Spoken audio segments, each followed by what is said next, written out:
Wah, seru nih. Kita akan membahas mengenai bedanya iklan produk pencarian dan iklan produk serupa. Dan benefit atau keuntungannya itu lebih bagus yang mana sih kalau misalnya kita jualan online di Shopee. Hai guys, welcome back with me, Rio Gandhi. Gue tau banget teman-teman di sini kalau udah ngomong soal iklan, itu udah happy banget dan seneng banget untuk nonton video ini.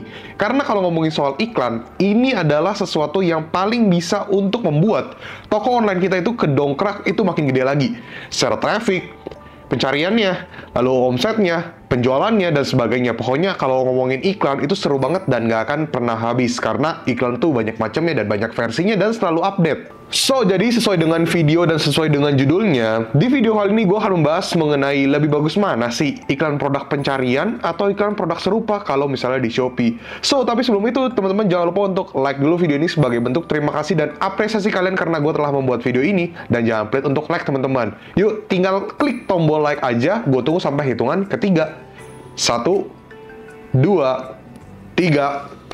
Oke guys, thank you udah like. Langsung aja kita masuk ke topik utamanya. Perbedaan iklan pencarian dan serupa. Bagi sebagian seller, gue tahu banget kamu udah sangat-sangat mengetahui apa sih perbedaan iklan produk pencarian dan iklan produk serupa. Cuman di sini gue pengen jelasin lagi ke kalian biar lebih clear. Iklan pencarian adalah iklan yang muncul ketika ada calon pembeli yang sedang mencari kata kunci di search engine Shopee. Kalau iklan produk serupa, iklan yang muncul di halaman-halaman tertentu yang bersifat rekomendasi produk serupa atau produk yang mirip agar calon pembeli punya referensi lain. Dimana kalau misalnya iklan pencarian itu kita setup mengenai kata kunci, bid iklan untuk supaya produk kita tuh bisa muncul di halaman teratas atau lebih gampangnya mudah ditemukan sama calon-calon pembeli yang tujuannya adalah untuk penjualan. Kalau ngomongin soal iklan produk serupa, kita hanya bisa setting bidnya aja. Kita nggak bisa masukin kata kunci. Jadi iklan produk serupa itu membaca dari foto produk dan judul produk. Jadi kita nggak bisa tambahin kata kunci tambahan. Tapi dari iklan produk serupa itu, si sistem Shopee itu membaca dari foto dan judul. Nah, biasanya seller itu ada dua tipikal. Ada yang aktifin iklan produk serupa, dan ada yang aktifin iklan pencarian. Ada juga tipikal seller ketiga, tambahan ya. Jadi seller ini ngaktifin iklan produk pencarian dan iklan produk serupa. Jadi ada dua. Jadi dia spending dua budget untuk dapat pencarian dan produk serupanya. Jadi itu kembali lagi kepada kalian. Kalian lebih nyamannya di mana? Aktifin iklan pencarian aja, iklan produk serupa aja, atau mau aktifin dua-duanya? Intinya kenyamanan kalian dan keefektifan iklan kalian tuh seperti apa. Berapa sih bid yang tepat? Bid atau harga penawaran berapa ketika kita menawarkan ke sistem Shopee berdasarkan volume pencarian. Ketika kita ngebid, let's say 150 perak atau mungkin 200 perak. Itu adalah budget ketika ada calon pembeli yang klik foto atau produk kamu, itu langsung kita bayarkan 200 perak. Jadi, bid itu adalah harga penawaran yang kita tawarkan dari sistem Shopee supaya ini gue ngebid berapa nih supaya produk gue itu gampang ditemukan. Dan ketika si buyer ini berhasil ngeklik, kita akan membayarkan produk tersebut. Misalnya gue menjual handphone ini. Misalnya gue ngebid dengan harga 500 per klik. Berarti kalau misalnya gue menemukan potensial buyer yang menemukan kata kunci, let's say misalnya iPhone, ketika si potensial buyer tersebut mencari iPhone, produk gue keluar. Ketika dia melihat iklan gue dan dia berhasil ngeklik, gue akan membayarkan 500 perak karena gue ngebid 500 perak. Tapi gue yakin banget teman-teman di sini udah pada tahu mengenai apa itu bid dan sebagainya. Ya kalau misalnya belum tahu, semoga kalian udah tahu sekarang. Tapi yang jadi pertanyaan adalah, berapa sih bid yang tepat supaya iklan kita tuh jauh lebih efektif? Kalau misalnya jawabannya gue puter-puter, itu gampang banget. Tapi sayangnya gue nggak mau muter-muter jawabannya, jadi jawabannya adalah tidak ada bid yang pasti. Apakah semakin tinggi bid yang kita pasang, berarti produk kita tuh akan muncul di paling atas? Ya mungkin saja, tapi bukan berarti iklan yang bid paling tinggi itu akan jauh lebih efektif. Nggak juga. Dan apakah kalau misalnya kita memasang bid serendah mungkin, berarti iklan kita nggak bisa ditemukan atau sulit ditemukan? Nggak juga. Karena gue pernah juga menemukan satu produk di toko gue, atau toko-toko yang klien yang gue handle sebagai konsultan.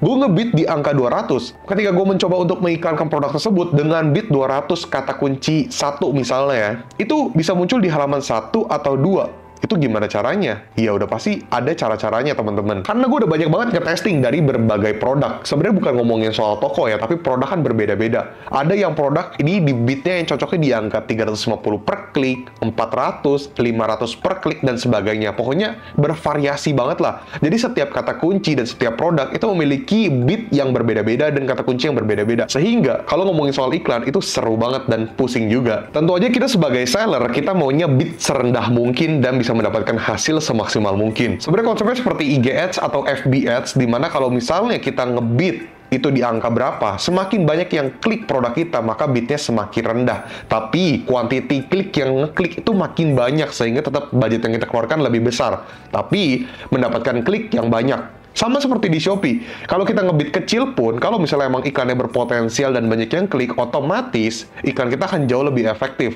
Tapi sayangnya, rata-rata seller itu langsung berani ngebid langsung gede. Apakah ngebid langsung gede itu salah? Nggak juga. Balik lagi ke modal iklan kalian. Kalau misalnya kalian marketing fund-nya kuat dan kalian tipikal yang berani, why not? Bagusan iklan pencarian atau serupa?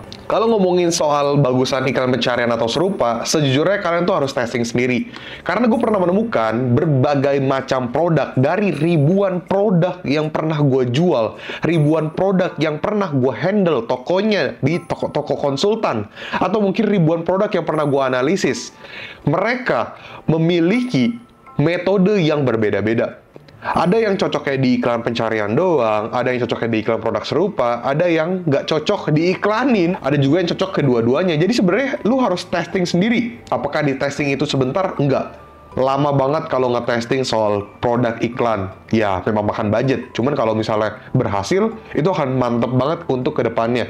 Memang kita butuh effort sedikit ya kalau misalnya kita mau iklan. Banyak banget harus yang kita testing, banyak banget formula, supaya iklan kita jauh lebih efektif. Ya, walaupun sekarang gue syuting jam 1 subuh, tapi tetap aja menyenangkan ya kalau misalnya ngomongin soal iklan. Dan yang jadi pertanyaan adalah, kok kalau misalnya iklannya bonyok atau boncos, apakah gue harus matiin iklannya? Itu terserah kalian, teman-teman. Cuman kalau misalnya kalian memang mau fokus untuk nge-testing, jangan pernah matiin iklan kalian. Yang ada adalah kalian ubah. Kalau misalnya iklan pencarian, kalian ganti kata kuncinya, kalian otak-atik lagi bitnya, atau kalian cek lagi nih yang mana berpotensial, yang mana enggak. Lalu iklan produk serupa juga kalian cek lagi nih, ngebitnya di angka berapa yang cocok ya. Ternyata di 150 kurang efektif, kalian coba naikin lagi. Atau mungkin kalian pakai yang tingkat premium, atau mungkin kalau iklan pencarian kalian pakai mode dinamis. Jadi banyak banget faktor yang harus kalian lakukan, teman-teman, untuk satu produk aja. Gue bisa makan waktu itu berminggu-minggu. Ya, kalau misalnya hoki sih, hitungan hari pun bisa bagus. Cuman sayangnya kebanyakan produk yang gue urus aja, itu satu produk, itu bisa berminggu-minggu baru kelihatan hasilnya. Ya namanya iklan, malah gue lumayan shock kalau misalnya ada orang yang bisa ngelakuin iklan, itu baru sekali coba, itu langsung bagus banget. Well, itu mencurigakan sih menurut gua, karena iklan itu benar-benar sulit sekali, tapi menyenangkan. Tapi intinya ketika lo mau jalanin iklan, lo juga harus tahu bahwa produk lo itu udah bagus dulu. Kalau ngomongin soal bagus, ya udah pasti jelas ya, dari optimasi produknya. Foto, judul, deskripsi, dan sebagainya itu udah clear. Baru lo bisa ngelihat iklannya dengan maksimal. Kalau misalnya basicnya dari produknya aja masih jelek, ya lo iklannya juga jadi berat. Ya, tapi mungkin bisa-bisa aja laku, cuman kita kan nggak mau boncos terlalu banyak ya, bener nggak sih? So guys, segitu aja videonya. Semoga membantu kalian dan menambah wawasan kalian. Semoga dengan video ini kalian jadi mengerti apa perbedaan iklan produk pencarian dan iklan produk serupa. Dan kalian juga nggak bingung, dan kalian juga jadi tahu nih, oh oke, ternyata iklan produk pencarian seperti ini, serupa seperti ini. Dan gue harus aktifin yang mana, gue juga harus tahu. Dan secara psikologi kalian dan mindset kalian juga berubah mengenai iklan. Bahwa iklan itu sangat sulit, tapi menyenangkan. Dan kalau misalnya iklannya berjalan dengan efektif, itu guys, itu bakal nampol banget. Tapi kalau misalnya nggak efektif, ya memang kita harus buang budget dulu sih. Tapi intinya kan kita berusaha supaya iklannya jadi bagus. Bener nggak sih? Nama juga toko kita biar berkembang. So guys, sekali lagi gue ucapkan terima kasih sudah nonton video ini. Jangan lupa like, komen, dan subscribe. Yang mau join grup Telegram gue, silahkan join. Dan yang mau nanya-nanya soal digital course gue, bisa ke bestie.store/riogandhi. Dan yang mau nanya-nanya soal konsultan gue atau kelas offline gue, bisa hubungi ke nomor ini. Itu khusus nomor WhatsApp only untuk menanya-nanya soal jasa-jasa konsultan gua atau menanyakan perihal kelas offline. Oke guys, semoga membantu. Sekali lagi, jangan lupa untuk cek-cek video gue yang lainnya, karena pembahasan di video lain juga sangat-sangat seru, dan ditunggu video-video gua selanjutnya. Oh ya guys, kalau misalnya kalian ada mau request video apa, silahkan komen aja. Atau mungkin kalian ingin bertanya dan bingung, komen aja guys, nggak usah takut. Bye-bye, Rio Gandhi. Peace out.